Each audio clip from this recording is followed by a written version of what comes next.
The health department confirms 2 Filipinos test positive for the novel coronavirus in the Philippines, bringing the total confirmed cases in the country to 5. Domestic air and domestic sea travel to and from Metro Manila shall be suspended beginning 15/2020, March 15, 2020. 25,392 na ang kaso ng COVID-19 sa Pilipinas. Total cases here in the country are now at 56,259 after 2,124 infections were reported this morning. Kaso ng COVID-19 sa bansa umakyat na sa mahigit 197,000 na po. Philippines now nearing 242,000 as health officials confirmed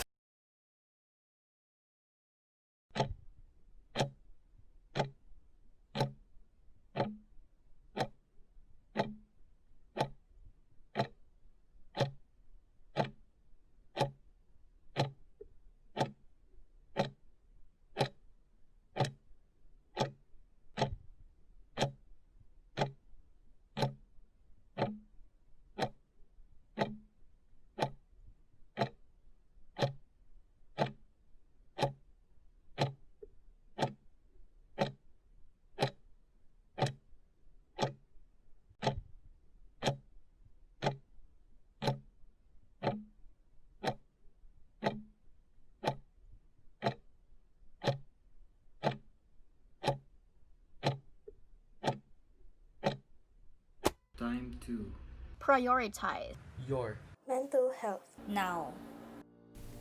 Let's talk about how much mental stress the 6 months of isolation and lockdown has brought us all. Why? Because it seems like people do not really see the importance of mental health while combating the COVID-19 pandemic.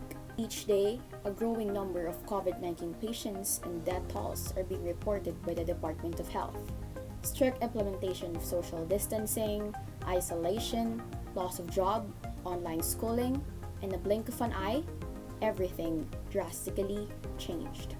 While we worry about our physical health, did we even consider to protect our mental health? This pandemic is not just a battle of combating the virus, but also a battle in protecting our mental health. The Philippines has been combating the COVID-19 for 6 months already. Several levels of general to modified quarantine protocols were implemented by the government. But still, the end of this tragedy is nowhere to be found. The United Nations' third Sustainable Development Goal is the good health and the well-being of the people. Health and well-being does not only mean the physical aspect of the person, but also the mental aspect of it. With this pandemic, both our physical and mental health is being compromised, but it seems that the latter is not being addressed enough. Even before this pandemic, mental health is not considered a serious issue in our country, but mental illness is real, and there are countless people suffering from it, no matter how may they seem on the surface, and even if some may dismiss their problems. If you're wondering whether or not mental health issues only occurred here in the Philippines recently, well, the answer is no. Studies from 2017 showed that the Philippines actually have the third highest rate of mental health problems in the Western Pacific region. Mental health is more than just the absence of mental disorders or disabilities. It is a state of well-being. Even before the coronavirus pandemic in 2017, our country, the Philippines, is said to have the third highest rate of mental health problems in the Western Pacific region, with an estimate of around 6 million Filipinos living with depression or anxiety. However, despite these high rates of psychological distress, findings show that Filipinos are generally reluctant or show unfavorable attitudes towards seeking professional or formal help because of the mental health stigma, financial difficulties, as well as the inaccessibility to these services. Up until today, many Filipinos treat mental health problems as a sign of being crazy, which is wrong. It is very important to educate people regarding its meaning, importance, care tips, and how to treat it the right way. This pandemic created a big difference in the day-to-day lives of all children and adults. everyone was restricted to go outside to protect one's physical health, leaving people with no choice but to comply. The new normal that we are adapting to will surely create a big impact in our lives. Anxiety and depression rates spike higher amidst the pandemic as Filipinos face uncertainty and experience a sudden shift in their routines.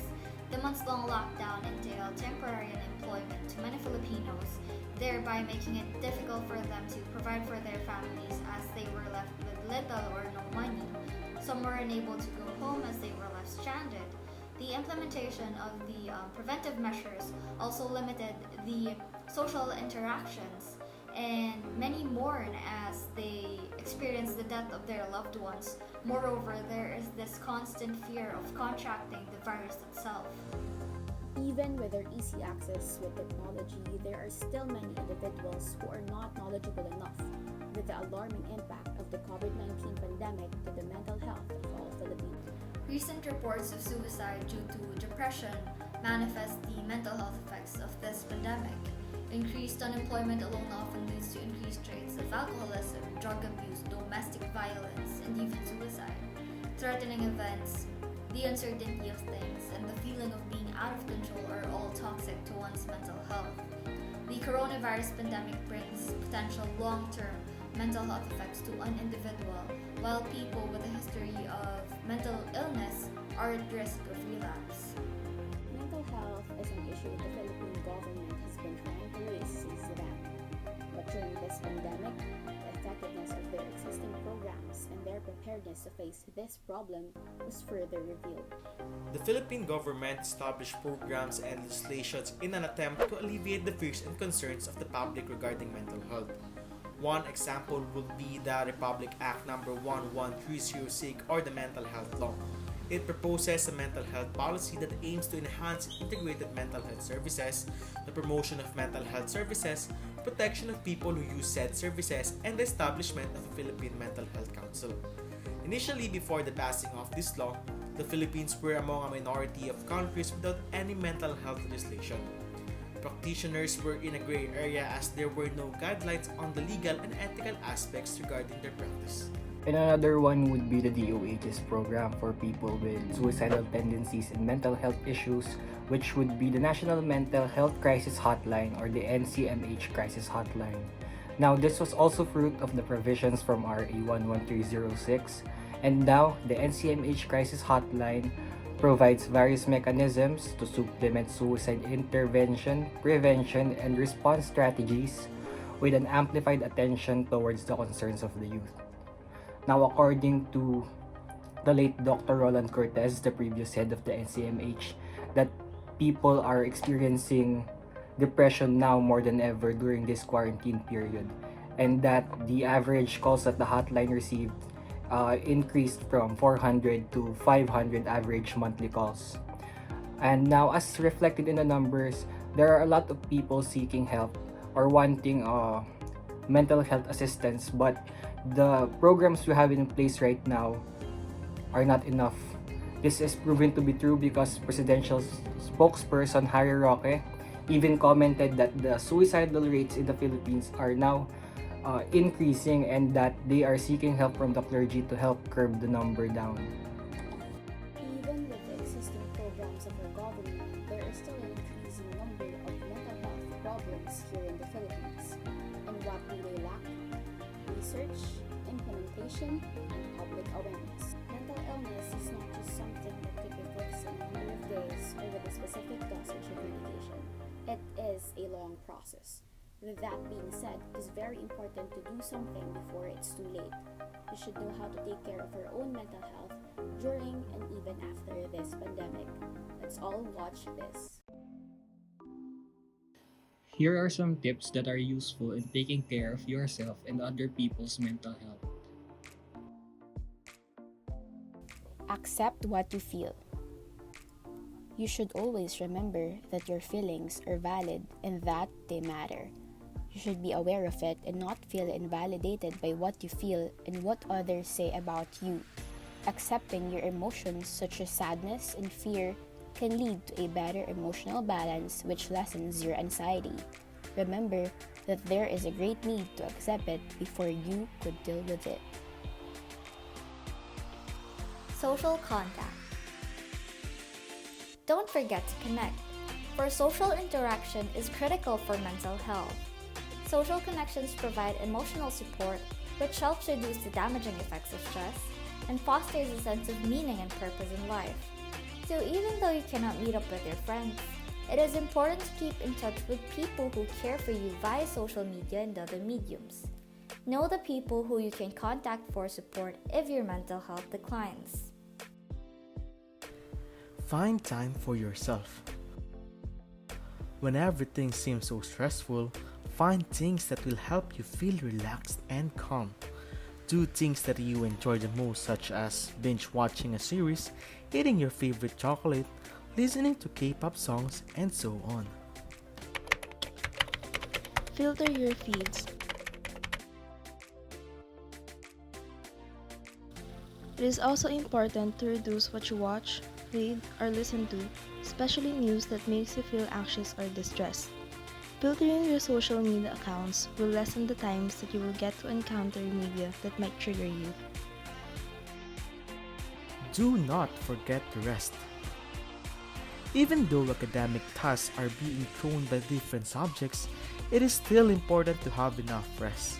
Make sure that you complete your 8 hours of sleep every night and that you get to have a nap after a few hours of studying or working. Have a routine. If your body and mind still find it difficult to adjust, it is better to have a new and healthy daily routine.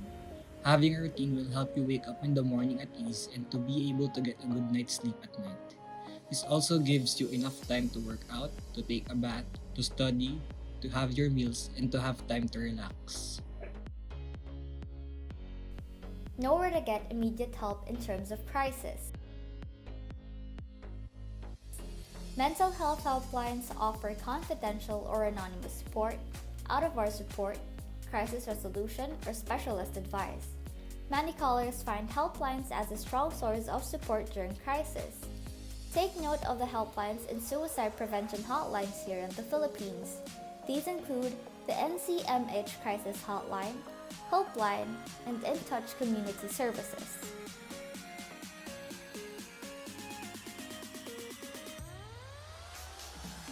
Seek professional help. If you feel that you cannot cope anymore and that you are mentally unstable, it is very important to seek professional help. Psychologists and psychiatrists are the ones that can understand and help you the most. Remember that it will never be okay to self-diagnose. It is important to know that this COVID-19 pandemic is not just a battle for physical health, but of mental health as well. Primarily because adapting to a sudden and big lifestyle change affects both the physical and mental well-being of a person. The isolation that we have been going through for the past 6 months causes loneliness, anxiety, and for severe cases, depression. There is a great need to focus and to address it immediately. The fact that there is an increasing number of suicide-related calls during this pandemic at the National Center for Mental Health is very alarming. Mental health awareness should be widely spread here in the Philippines so that those who experience it will not feel invalidated and scared, and those that are mentally capable could be of big help in saving other people's lives. May this serve as a call for everyone, including the government, to not just combat the virus, but also look after the mental well-being of all individuals. Acknowledge, share, and care. Our mental health is not less nor more than our physical health. Both deserves proper attention, care, and treatment. This has been Rizal Satulan, your host. Thanks for watching!